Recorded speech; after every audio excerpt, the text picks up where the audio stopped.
dan salam kita sanjungkan, bulan purnama ibarat Nabi.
Assalamualaikum warahmatullahi wabarakatuh. Alhamdulillah wassalatu wassalamu ala Rasulillah Sayyidina Muhammad ibn Abdullah wa ala alihi wa ashabihi wa mawala la hawla wa la quwwata illa billah wa ba'd. Alhamdulillah, puji syukur kita panjatkan ke hadirat Allah Subhanahu wa taala atas limpahan rahmat nikmat karunia yang masih Allah berikan kepada kita, nikmat iman wal Islam, nikmat sehat wal afiyah, nikmat taufik wal hidayah, panjang umur, sehingga dengan nikmat tersebut Allah masih izinkan kita untuk duduk mengaji di Masjid Jami' Nurul Hidayah. Mudah-mudahan duduknya kita di sini, langkah kaki kita, niat soleh kita mendapatkan pahala ridha, rahmat ampunan dari Allah Subhanahu wa taala. Amin ya rabbal alamin. Tak lupa juga salawat dan salam kita sampaikan kepada kekasih kita Nabi Muhammad SAW serta para keluarganya, para sahabatnya, para pengikutnya, umatnya yang setia istiqamah ila yaumil qiyamah. Tak lupa juga yang Al-Fagir hormati dan cintai para asatidzah, para hujjaj, para dewan guru, wabil khusus guru kita Ustaz Syihabuddin MA, Ustaz Namin Setiawan, Bapak Fauzi, Bapak Haji Syuhada, Bapak Haji Effendi Ali, Bapak Asmari, Bapak Ustaz Namin Setiawan, Bapak Marzuki, Bapak Haji Abdul Aziz, Haji Warsono, Haji Haris, Haji Gunawan, dan seluruhnya para jamaah yang mohon maaf tidak tersebut nama satu persatu, insyaallah tidak mengurangi rasa hormat, ta'zim, cinta, mahabbah saya kepada antum sekalian. Marilah sebelum kita mulai kajian kitab, kita buka dengan Ummul Quran Suratul Fatihah. Kita niatkan hadiahkan buat orang tua kita, guru-guru kita, sanak famili kita, kerabat kita, jamaah kita yang telah pulang ke rahmatullah. Semoga Allah Subhanahu wa taala maafkan segala kesalahannya, Allah taala terima amal ibadahnya, Allah taala jadikan kuburnya raudhah min riyadil jannah. Kita yang masih hidup senantiasa diberikan panjang umur dalam sehat wal afiat, diberkahi usia kita, diberkahi waktu kita, diberkahi rizki kita, anak istri keturunan kita dijadikan anak istri keturunan yang saleh salihah.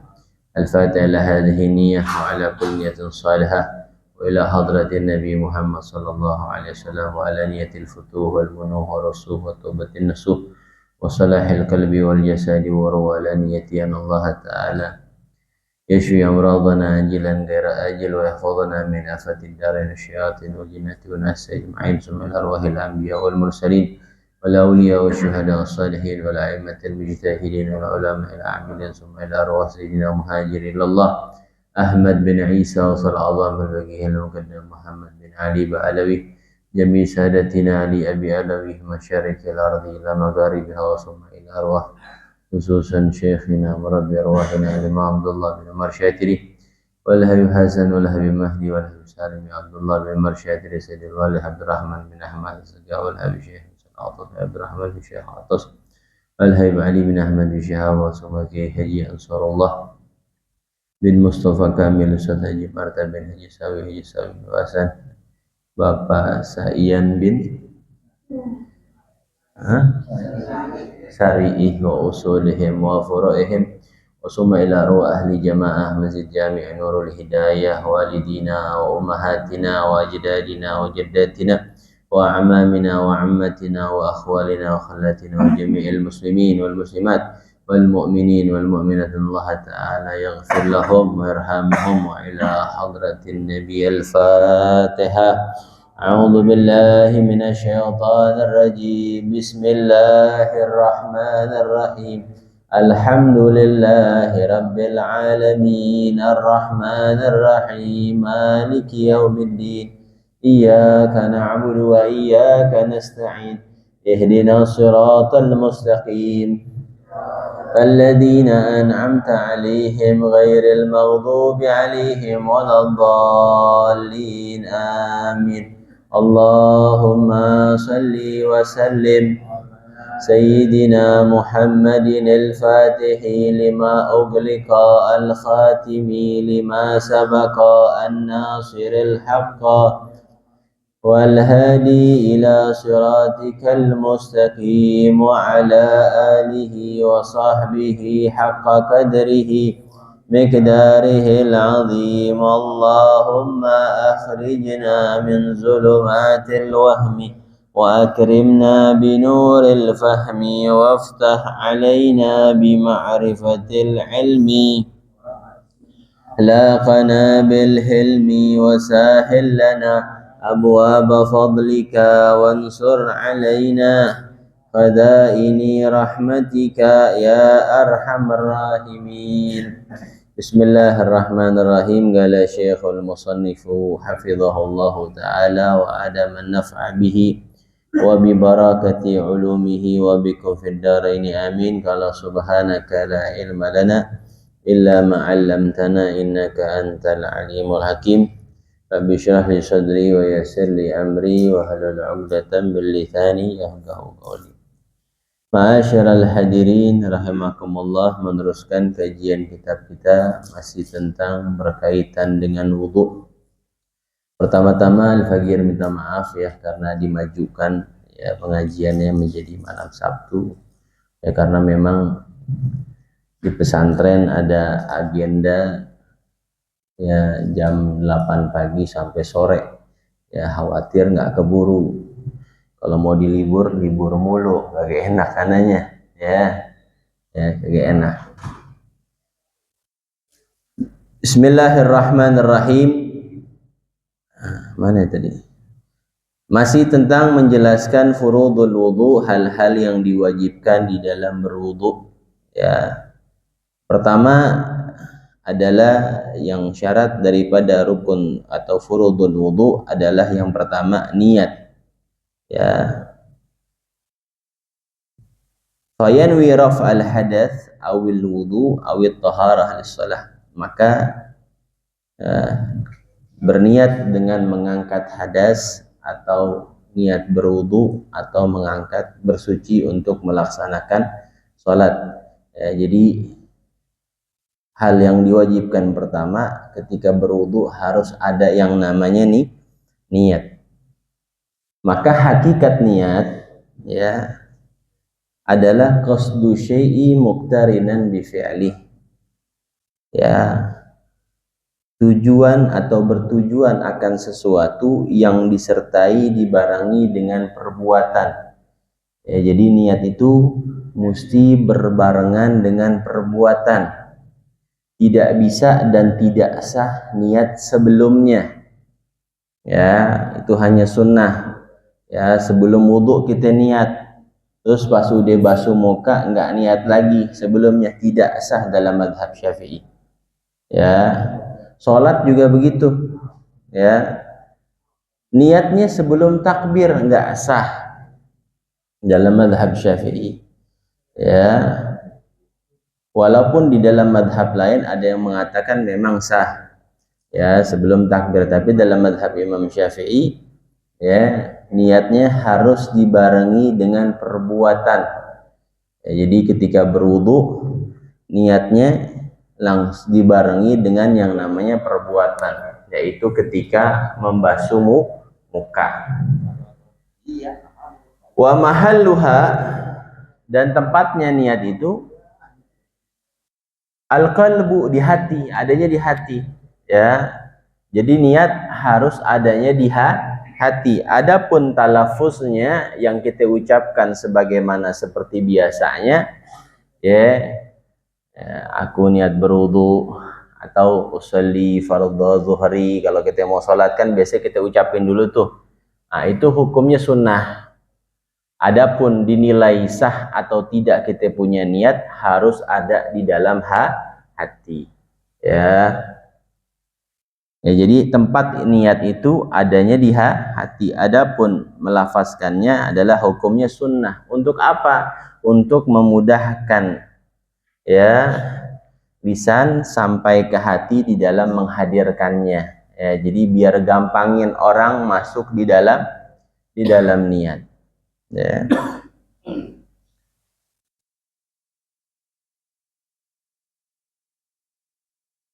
Wa zamanuha, dan waktunya kapan niat? Ya, awalul ibadat, ya di pertama permulaan peribadatan. Ya. Dalam berwudu maka yang dihitungnya, yang wajibnya, maka yang wajib pertama apa? Membasuh muka, maka niatnya ketika membasuh muka. Adapun membasuh tangan itu hukumnya sunnah, maka niatnya di awal pertama ibadah. Pada umumnya niat di awal pertama ibadah sama seperti sholat ya. Mana rukun yang pertama? Takbir Allah, niatnya itu ya ketika awal ibadat. Tapi memang ada peribadatan yang tidak di awal peribadatan niatnya, seperti udhiyah misalkan, menyembelih. Nah, itu menyembelih niatnya bukan pas motong, sebelumnya. Kalau pas motong ribet. Lah iya, kalau kambing, kalau sapi 7 orang.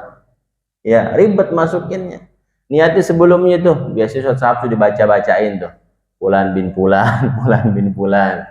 Ya, tinggal kita potong baca doanya. Jadi niatnya tidak di awal peribadatan. Ada beberapa ibadat yang niatnya tidak di awal peribadatan, seperti menyembelih atau puasa. Ya, puasa kita niatnya kapan? Habis maghrib kan? Apa langsung puasa? Enggak kan? Ya, langsung puasa gak habis maghrib? Kagak lah, habis tarawih capek makan cendol lagi. Ya, enggak. Ya, ada beberapa amal ibadah yang tidak di awal peribadatan. Cuma pada umumnya di awal peribadatan, seperti wudhu contohnya, atau seperti sholat. Ya, ketika mulai Allah niat. Wudhu ketika membasuh muka. Ya. Adapun syarat-syaratnya diantaranya mesti orang Islam, ya, mesti orang Islam berwudu. Makanya kemarin Ana pernah bahas, kalau nggak salah di sini apa di mana ya, lupa. Ya, ketika orang mau masuk Islam jangan disuruh wudu dulu, ya, karena syaratnya sah wudunya seseorang harus Islam. Bagaimana dia mau sah wudunya sedangkan belum masuk Islam? Bahkan kata anak punya guru, bisa termasuk dosa itu orang kalau disuruh wudu. Kenapa? Menunda-nunda orang mau masuk Islam. Dikhawatirkan umurnya sampai belum mengucapkan 2 kalimat syahadat. Salah siapa? Salah itu ustadz. Ya, disuruh wudu dulu, disuruh mandi dulu. Hati-hati. Kalau dia mau masuk Islam, bismillah langsung. Ya, dimasukin Islam, ya. Yang penting tidak ada paksaan, orangnya tidak gila, ya. Jangan pakai disuruh wudhu dulu, karena syarat sahnya wudhu itu syaratnya adalah dia orang Islam, maka orang kafir tidak sah wudhunya. Yang syarat selanjutnya mesti tamyiz, ya, mesti tamyiz atau al-aqlu, ya, berakal, tamyiz, ya, bisa makan sendiri, bisa minum sendiri, bisa cebok sendiri, itu disebutnya tamyiz, baru sah wudhunya. Ya, adapun kita wudhuin anak kecil, ya nggak apa-apa buat belajar mah, ya. Tapi kalau dibilang sah wudhunya belum sah kalau masih setahun, 2 tahun. Tapi kalau sudah tamis, umumnya tamis berapa tahun sih kalau dari segi umur? 7 tahun kurang lebih, ya, kurang lebih 7 tahun itu anak dikatakan tamis, bisa makan sendiri, minum sendiri, cebok sendiri. Ya, kalau anak 2 tahun, ya anak aneh misalkan Abu Bakar 1,5 tahun aneh wuduin, nggak sah wudhunya karena belum tamis. Jangankan tamis, batu aja masih suka dimakan sama dia, ya, duit disobek-sobek sama dia, ya, belum tamis, ya. Nah, itu syarat-syaratnya, ya, banyak syarat-syaratnya, ada 6, ya. Mesti dipastikan bahwa wudhu tersebut benar-benar batal, ya, nggak ada keraguan, ya. Niat wudhu apa tajdidul wudhu kan berbeda, ya, niat berwudhu atau niat tajdidul wudhu. Kalau niat tajdidul wudhu itu ada syarat-syaratnya juga, ada tata caranya, ya, tidak sembarangan, ya, karena kesunahan tajdidul wudhu itu jika wudhunya sudah dipakai, ya, sudah dipakai buat sholat, ya. Misalkan antum sholat zuhur nih, udah wudhu sholat zuhur, nah wudhunya tersebut sudah digunakan buat sholat zuhur, ya.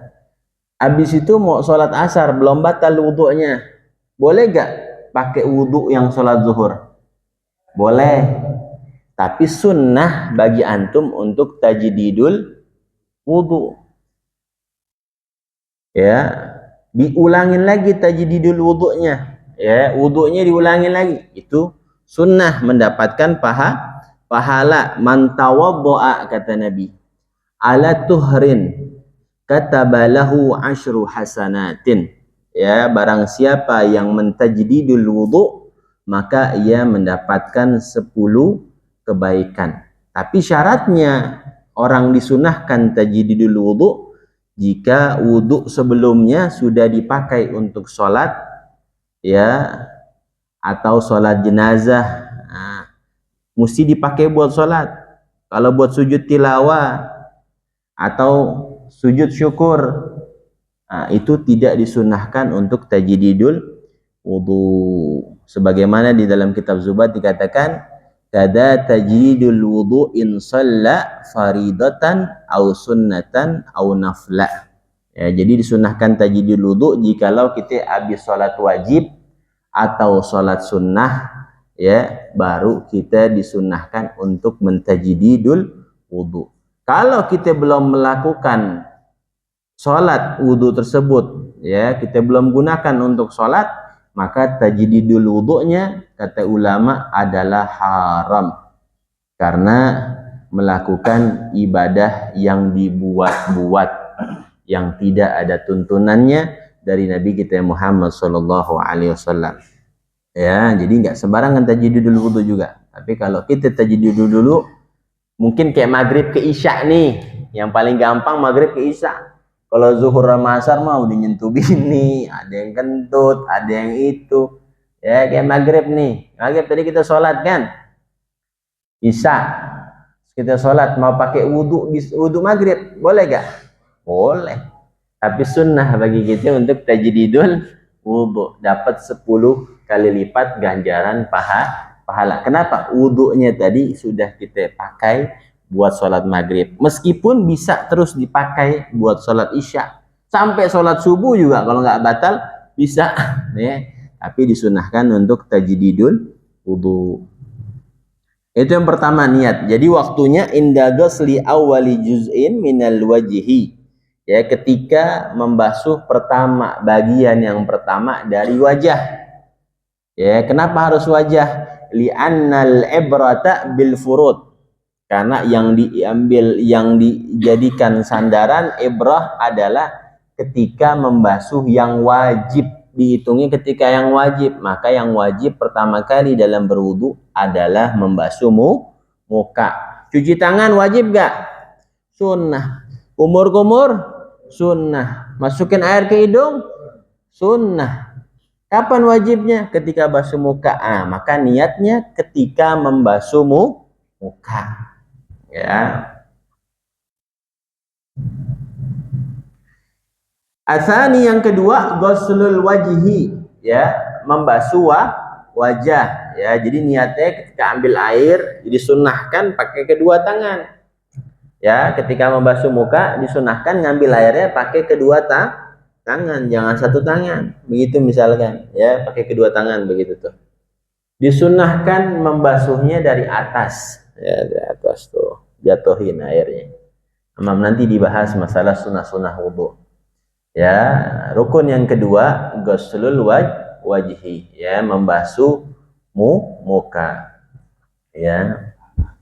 Jadi muka nih, ya, batasan-batasan muka mesti kena air semuanya, Pak. Nggak boleh nggak kena air. Nah, perhatikan. Di antaranya di sela-sela mata nih suka belek nih. Kita suka kurang awas. Habis subuh udah wudu, cuma beleknya masih ngebul. Ya, itu gimana wudunya tuh, nggak diiniin, ya, nggak dikucek. Ya, itu mesti kena. Di bawah hidung. Nah, di bawah hidung nih suka kadang-kadang nggak kena nih. Misalkan hidungnya agak mancung gede, ya, dia basuh kagak kena tuh, ke alis, ya, ke inian, ke alingan, nggak kena di bawah hidungnya nih, mesti kena. Ya, jadi nanti batasan-batasan muka itu mesti kena wudu. Ya, mana batasannya? Batasannya wahadduhu tulan ma baina manabiti sya'rir ra'si ila muntahal lahyin. Dari antara tumbuhnya rambut kepala sampai ujung dagu. Nah, ini panjangnya, Pak. Panjangnya dari sini nih. Dari sini sampai dagu nih, ya. Adapun lebarnya minal udhun ilal udhun, dari kuping sampai kuping, ya. Jadi dari tumbuhnya rambut kepala sampai dagu dan kuping ke kuping itu mesti kena yang namanya air, ya. Yang namanya air mesti kena semua rata, ya, mesti kena semua rata. Kalau enggak kena semua, maka wudhunya tidak sah. Kalau wudhunya tidak sah, maka sholatnya juga tidak sah.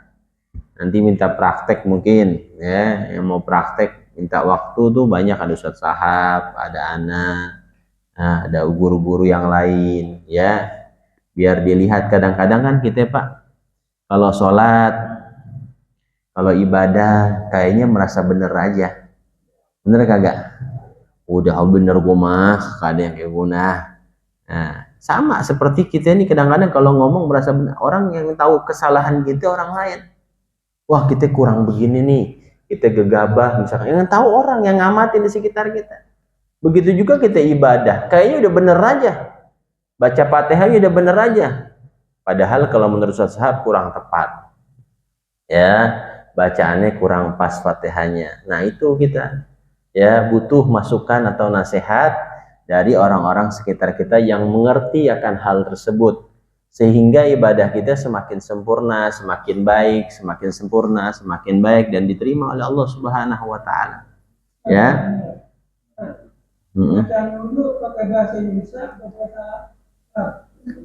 Niat berwudu. Niat berwudu boleh pakai bahasa Indonesia, boleh pakai bahasa Arab. Ya, tapi kalau bisa afdalnya pakai bahasa Arab. Pakai bahasa Sunda juga boleh kalau niat, ya. Tapi kalau sholat nggak boleh, Pak. Iya, sholat misalkan Allah gede banget nggak boleh, ya mesti pakai bahasa Arab. Adapun niat diperbolehkan, ya kita pakai bahasa Indonesia, ya. Tapi usahain gampang niat wudhu mah, ya niat wudhu gampang. Nah, nawaitu thahara lis-shalah udah cukup, nawaitul wudu'a cukup, ya. Adapun lebarnya tadi ma bainal udhunain, yang di antara dua kuping. Nah, hukmu ghusli syu'uril wajhi. Nah, hukum membasuh bulu-bulu yang ada di muka. Nah, di muka kita ini ada bulu-bulu.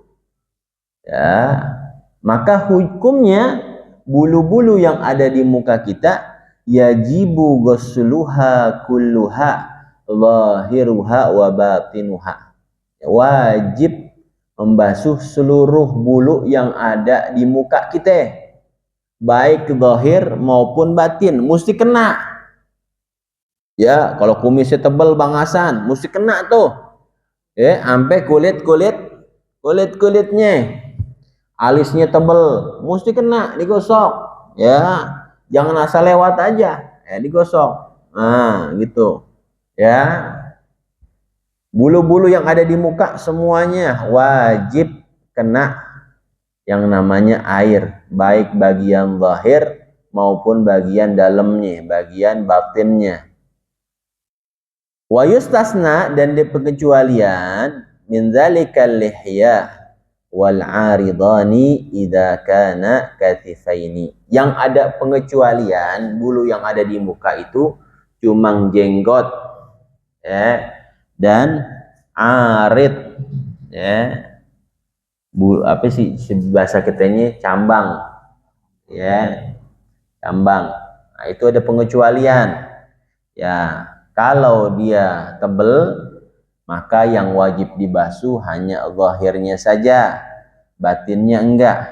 Tapi kalau dia termasuk kategori tipis, maka wajib dibasuh zahir dan batinnya saja. Selebihnya wajib kena air. Ya, ada 20. Ya, ada 20 bulu. Ya, ada 20 bulu bangasan di muka. Mesti kena air. 1 sama 2 tuh, 1 dan 2, 2 alis, kedua alis, ya. 1, 2 dihitungnya begitu tuh Pak. 1, 2 ini alis itu nggak ada rukhsah, mesti kena air. Mau tebal mau tipis kena air semuanya, ya, dalam-dalamnya. Al-idarani, ya. Ini nih disebut idar nih. Apa di sini nih? Dari sini sampai sini disebut idar. Dari sini sampai sini disebutnya arid. Di sini disebutnya lihya. Nah, itu artinya dia bahasa Indonesianya. Ya, dari sini nih sampai sini disebutnya idarani, idarani. Di sini disebutnya arid. Di sini disebutnya lihya. Nah, yang udzur tuh dari sini sampai sini nih. Nah, yang udzur kalau tebel, yang wajib dibasuh hanya zahirnya saja, batinnya tidak, ya. Nah, ini al-ahdab. Nah, al-ahdab al-arba'ah, ya, ada 4. Bulu mata, ya. Bulu mata nih, bulu mata ada 4 kan, atas bawah. Itu mesti kena air, Pak. Ya, mesti kena air. Al-aridani. Nah, 10 9 10 nih. Arid di sini namanya arid.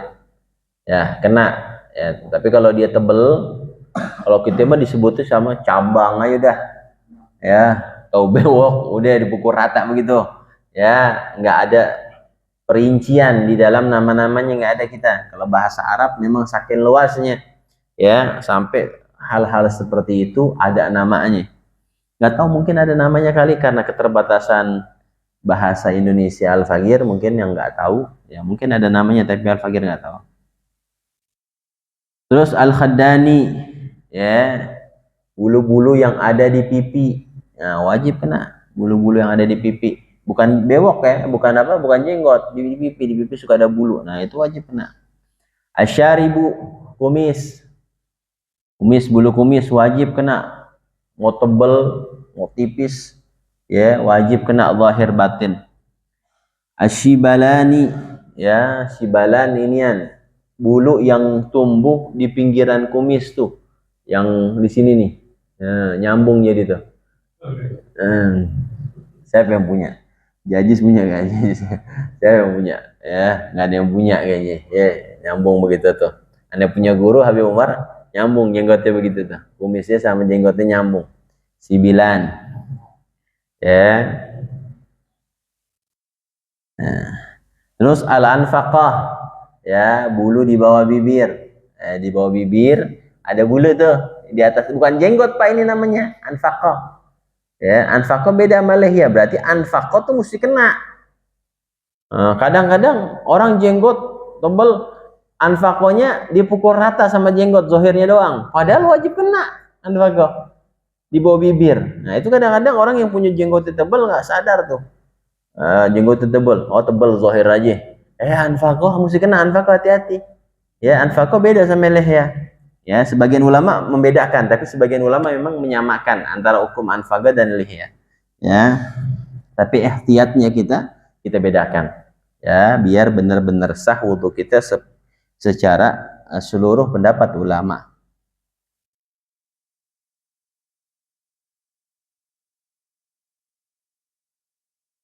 Terus al-lihya, ya lihya, jenggot. Al-ghamam, al-ghamam bulu yang ada di jidat. Udah tuh, bulu yang ada di jidat, suka ada orang emang bulunya di jidat. Nah, itu wajib dibasuh zahir dan batin. Lalu ada permasalahan yang tadi Anda katakan, jenggot yang tebal ya atau arit yang tebal itu dipengecualikan. Hanya wajib yang dibasuh, yang kena air hanya bagian zahir saja. Kalau jenggotnya tebal. Nah, definisi jenggot tebal dan tipis menurut ulama, kalau tebal, hiyallati la tura' basyaratuha min majlisit takhattub. Tanda seseorang mempunyai atau memiliki jenggot yang tebal, yaitu tidak bisa dilihat kulitnya di majlis takhattub, ya di tempat orang mengajak bicara. Ya, kayak antum ngobrol nih, ana mau Ustaz Namin nih ngobrol nih. Kan orang kalau ngobrol kan ada jaraknya. Kalau aneh ngobrol sama Bang Hasan tuh bukan ngobrol, teriak. Oh, yo. Nah, kalau ngobrol di sini nih. Mana sehat Ustaz Namin ngobrol tuh. Kalau Ustaz Namin dalam majelis takhattub enggak melihat kulit jenggot ana, maka jenggot ana dianggap tebal. Tapi kalau Ustaz Namin masih ngelihat kulit jenggot ana, maka jenggot ana dianggap tipis. Ya, kalau matanya normal. Gue nggak lihat Ustaz, ini 8. Ya, enggak. Kalau matanya normal, di majlis takhattub kelihatan kulitnya, nah, dengan jarak tersebut maka disebut jenggotnya tipis.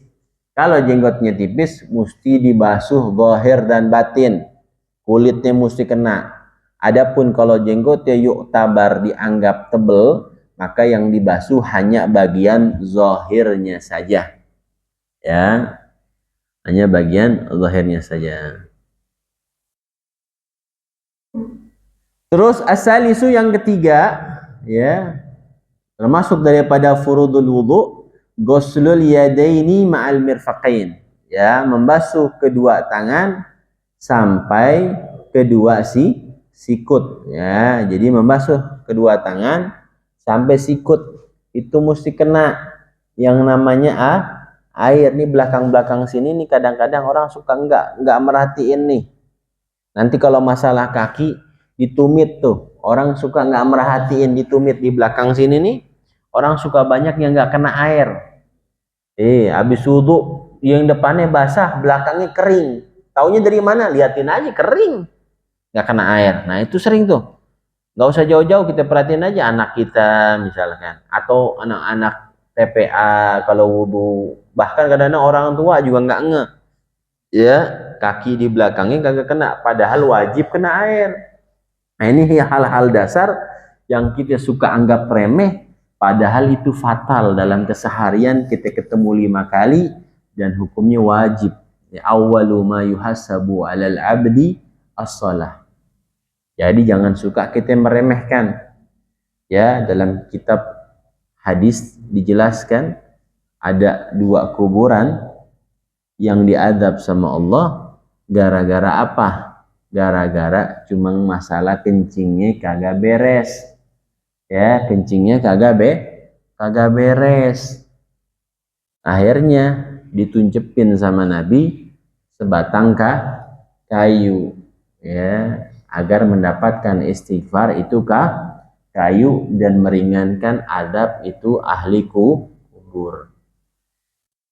Maudhu syahidnya kalau kita kiaskan, kita gambarkan, kalau sebatang kayu saja ditancapkan ke dalam kubur bisa mendapatkan manfaat dari istighfar itu kayu, lalu bagaimana kalau yang beristighfar kita umat Islam yang mendoakan kita saudara-saudaranya yang muslim? Kalau kayu aja bisa mendatangkan manfaat, lalu bagaimana sesama umat Nabi Muhammad SAW? Ya, kita doain saudara kita yang meninggal, kita tahlilin, kita kirim Fatihah, pasti berefek dan berdampak kepada sahibul musibah atau orang-orang yang telah meninggal. Ya, makanya kalau kita mau didoain ketika meninggal, jangan lupa sering doain orang-orang yang telah meninggal. Ya. Jadi yang ketiga, membasuh kedua tangan sampai ke sikut. Ya, wajib dilebihkan sedikit. Ya, jangan ngepas. Ya, untuk meyakinkan bahwa basuhan wajib terkena semua. Kalau nggak ada sikutnya, bagaimana? Ya, kalau nggak ada sikutnya, orang nggak ada sikutnya. Basuhnya bagaimana? Beketek aja warna. Basuhnya bagaimana tuh? Nggak ada sikutnya. Dikira-kira. Ya, kata ulama dikira-kira, dilihat. Yang nggak punya sikut, orangnya badannya semana badannya. Oh, badannya Sebang Hasan. Kira-kira kalau tingginya Sebang Hasan, sikutnya semana? Oh, segini kayaknya 20 cm. Nah, udah cukup. Karena tangannya Bang Hasan sama tangan Ana berbeda. Jadi diukur dengan fisiknya dia. Kalau badannya segede Ustaz Ali, tinggi gede, maka tangannya lebih panjang. Batas sikutnya ke tangannya itu lebih panjang. Bang Hasan 20, misalkan Ana 25. Maka orang yang tidak memiliki sikut dikira-kira saja. Ya, ukuran orang tinggi seperti itu, postur seperti itu, sikutnya berapa panjang.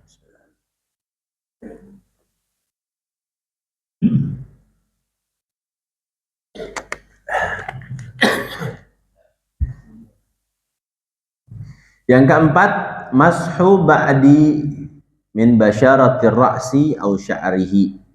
Ya, mengusap sebagian daripada kulit kepala atau rambutnya. Ya, dalam mazhab Syafi'i cukup, ya, hanya sedikit saja kulit kepala, ya, sah sudah.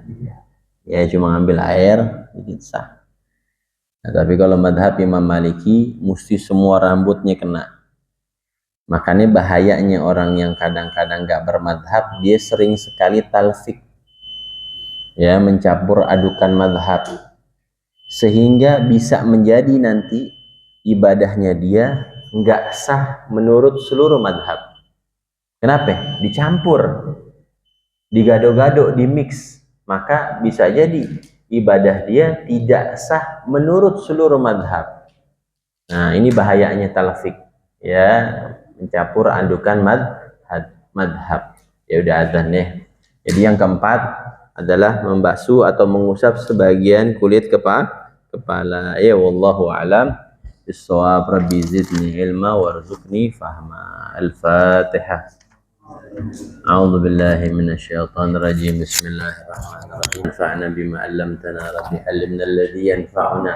Rabbi faqihna wa faqih ahlana wa qarabatina fi dinina. Rabbana atina fid dunya حسنة في الآخرة حسنة وقنا عذاب النار. صلى الله عليه وسلم Muhammad وعلى آله وصحبه وسلم. والحمد لله رب العالمين. Yang lebihnya mohon maaf. Wassalamualaikum يا رب warahmatullahi صل wabarakatuh. عليه وسلم